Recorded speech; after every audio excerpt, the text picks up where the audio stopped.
जमायत इस्लामी अमीर सिराजुल हक गुश्चके नवाज शरीफ, इमरान खान ने आशपुठा, शहबाज शरीफ भी जल्द मुझे क्यों निकाला है नारो अजथ।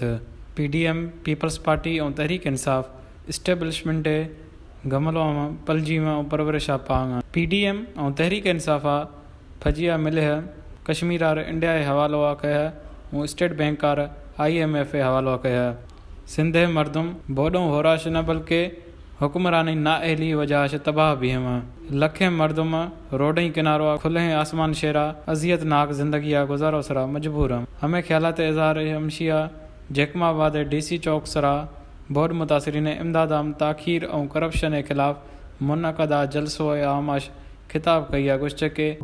मैं अगस्त के आखिरी दिनों में आया था, फिर उसके मिड में आया, फिर सितंबर में आया, जहां पानी खड़ा है और लोग सड़कों के किनारे पड़े हैं।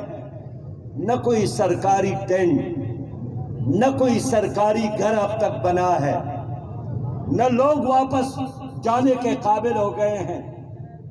कहते हैं कि यह पानी खुद ब खुद खुश्क हो जाएगा, उस वक्त देखा जाएगा जब हशर का दिन आएगा। मेरे भाइयों, हमारे गुस्से के बहुत मुतासरीन नार न खेमो मिले न राशन न आफ कशवला कोई इंतजाम भी है।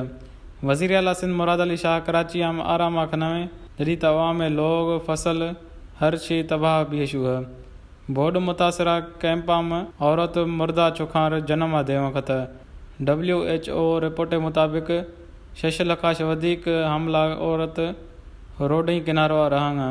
हमादा आहार सिर्फ चांवर फराहम खना वक़्त खोराक के कमी वजह से खदशो ज़ाहिर भी है कि जेको चुख पैदा भी हमा माजूर भी हैं। सिंध हुकूमत सिंधे अवाम नस्लार तबाह कया। वफाकी और सिंध हुकूमत खरबें रुपया इमदाद मिले, लेकिन हमारी बावजूद मर्दुम लंगड़ा मिर वक़्त हुक्मराना गैरतमंद अवामार भीख लोठो सरा मजबूर कया। हमारी गुश्च के पीपल्स पार्टी PDM और तहरीक इंसाफा मिले पाकिस्तान आर तबाह कया।